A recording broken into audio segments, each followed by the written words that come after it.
Meu Deus, não fazem isso.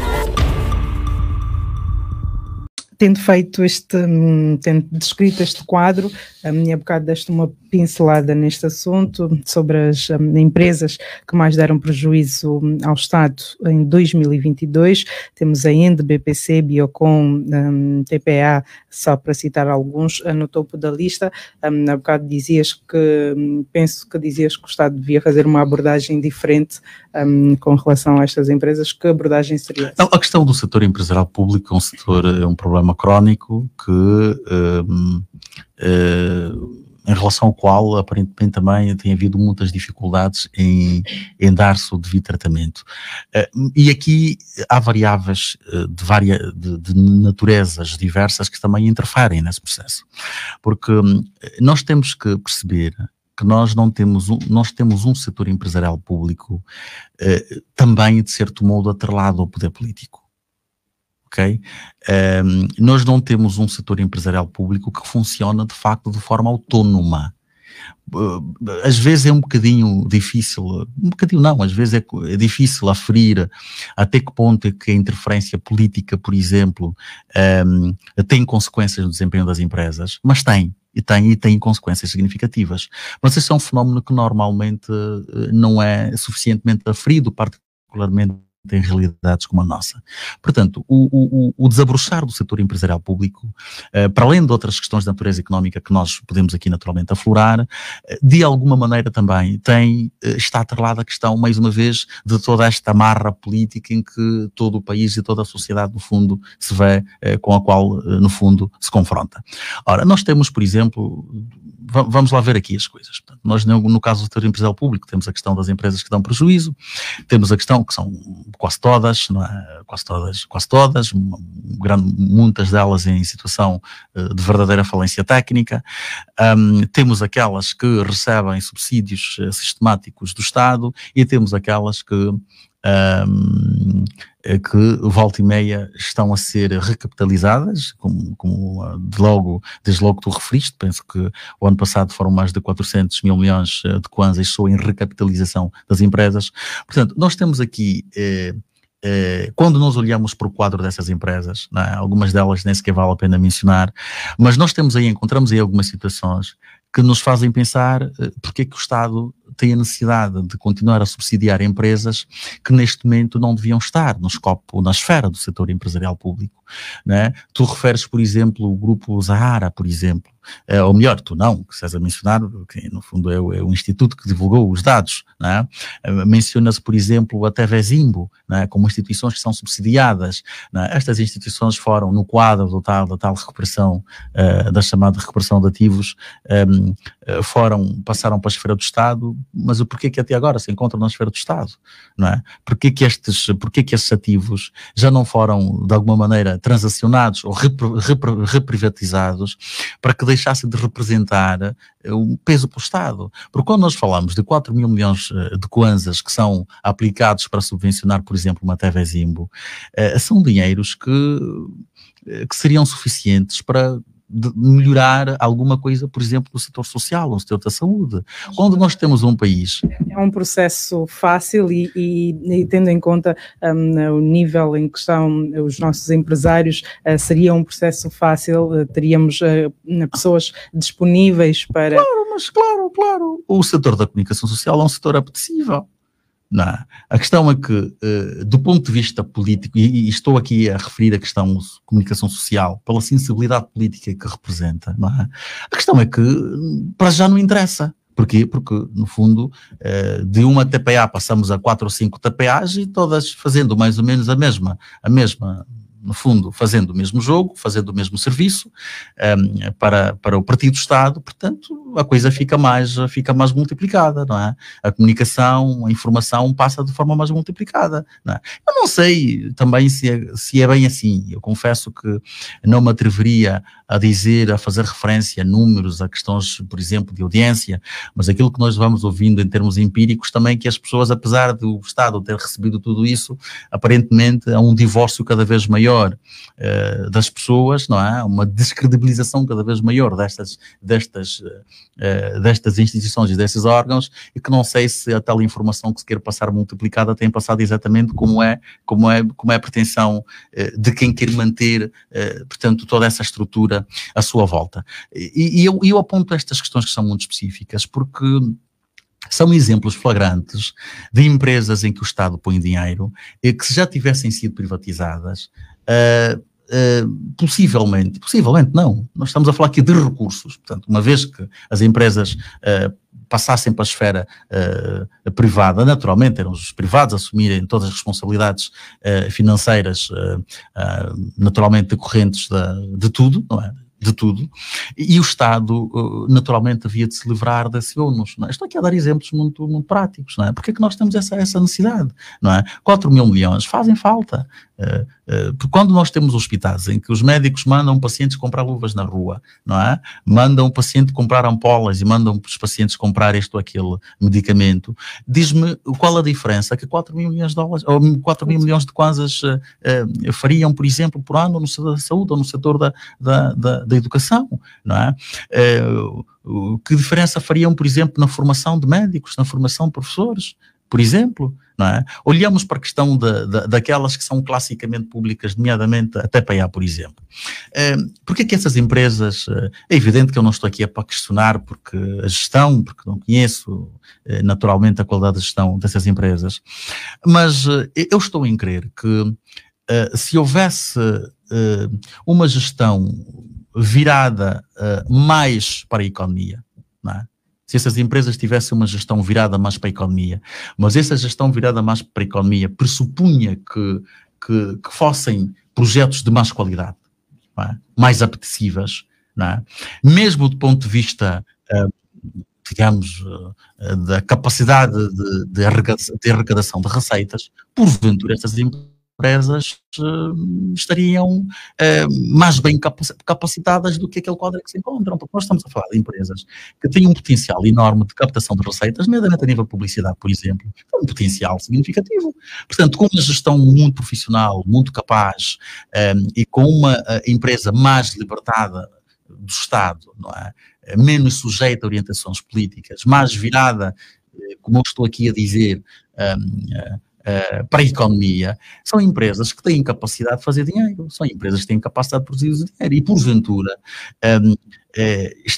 estamos aqui a falar de uma outra situação em que o Estado teria necessidade de intervir, ainda que eventualmente tivesse de intervir, mas talvez não interviesse com os tais 10 mil milhões de kwanzas a ano, talvez interviesse com 2 mil milhões, não é? E esta diferença talvez fosse aplicada para as tais outras áreas que são absolutamente necessárias e vitais para a vida dos angolanos. Por isso é que eu costumo dizer que a questão do processo político é absolutamente crucial, porque por muito que possa parecer esdrúxulo eventualmente para muitas pessoas, mas a interferência política na gestão, a falta de autonomia, a falta de capacidade de decisão, porque nós sabemos que muitas dessas empresas têm gestores decorativos, não é? Porque depois há decisões de fundo que são contrariadas ou que vêm as chamadas ordens superiores e que têm necessariamente influência na forma depois como o negócio se desenvolve. Não é? Como é que a ENDE e a TAG, por exemplo, entram nesse escopo?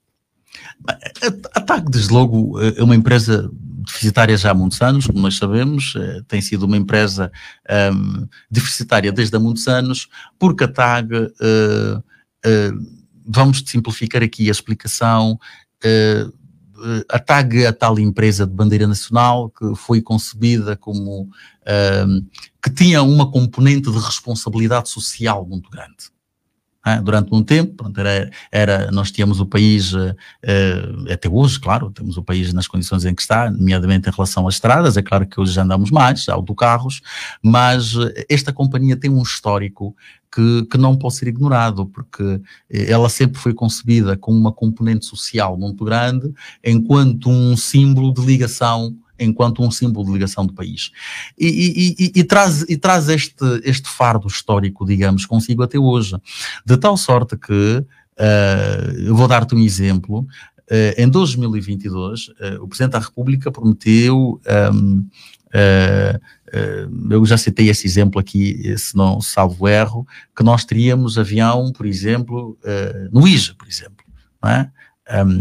Aquilo foi uma decisão que não tinha nenhum racional económico, uma decisão sem qualquer racional económico. E nós dissemos que aquilo era impossível, era inviável, porque não... primeiro, desde logo, pelos preços que foram anunciados na altura. Não era possível. Quer dizer, a TAG tinha que andar a gastar praticamente o dobro do que ganhava para levar pessoas para o IJA e vice-versa, de tal sorte que não demorou muito tempo e a operação foi descontinuada. Não. Nós vimos a situação que se tem colocado, por exemplo, em relação à Cabinda, não é? Aí uma gestão política com alguma sensibilidade, pelo facto de ser o tal enclave, a tal província que está descontinuada do resto da parte continental. Ou seja, a TAG tem essa componente também, digamos, social, mesmo até em termos históricos, que de alguma maneira não tem sido suficientemente removida, de tal sorte que volta e meia, mais ano, menos ano, mais ano, volta ano, mais ano, menos ano, temos o Estado a investir, e depois as próprias decisões que também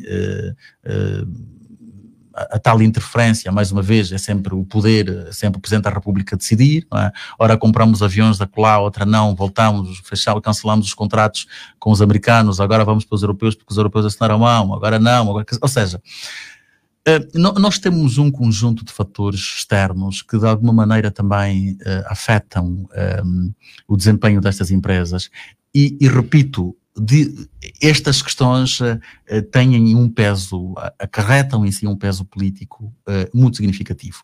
Mas depois tens o resto, é a questão da má gestão, não é? Que no fundo é o paradigma também da governação. Porque a pergunta que se coloca é, os números, o ministro no caso da EN, por exemplo, o ministro da Energia e Águas prometeu em 2022 que nós teríamos o país eletrificado até 50%, pelo menos até 2025. Ou seja, até 2025 nós teremos o país eletrificado, qualquer coisa à volta dos 50%. Neste momento, os números andarão à volta dos 42%, 43%. Não é? E a expectativa é que até 2025 a taxa de eletrificação cubra 50% da população angolana. Como é que isso é possível? Não é? Nós estamos a falar que até 2025 só metade da população é que vai estar coberta. E estes números, desde logo, começam a ficar comprometidos por causa desta degradação da situação económica do país, porque o setor energético é daqueles que têm recebido investimentos absolutamente esdrúxulos, né? Nomeadamente a nível do Orçamento Geral do Estado e não só. Mas com a degradação da situação económica no curto e no médio prazo, estamos a ver que estas metas seguramente não vão ser alcançadas, mas depois nós perguntamos como é possível que um país com todo esse potencial de recursos que tem, só estamos a considerar, não é, ter metade do país, metade das necessidades energéticas do país respondidas em 2025. O que é que essas empresas andam a fazer? Não é? Porque a energia, quer dizer, em qualquer energia nos países organizados é um negócio da China, não é? Nós temos estado a falar, por exemplo, na questão da liberalização de alguns segmentos do setor. Há alguns setores que o Estado durante muito tempo preservou como sendo digamos, vamos lá, uma área exclusiva de atuação do Estado.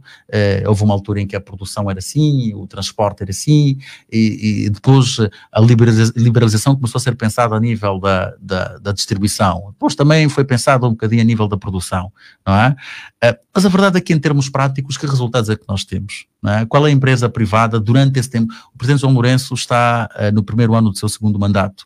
Nós conhecemos alguma empresa privada que tenha intervindo no processo de distribuição da água, por exemplo?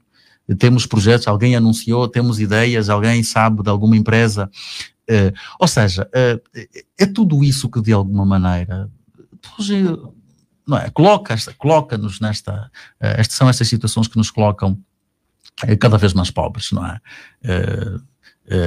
E que de facto isso é possível mudar com uma gestão mais profissional e de facto com uma orientação, com uma liderança política também que saiba realmente o que pretende fazer, porque não vale a pena dizer no discurso, porque nós temos, não, vamos agora privatizar algumas empresas, criou-se aí o ProPriv para a privatização de algumas empresas públicas que se calhar não faziam muito sentido mantê-las na esfera do Estado.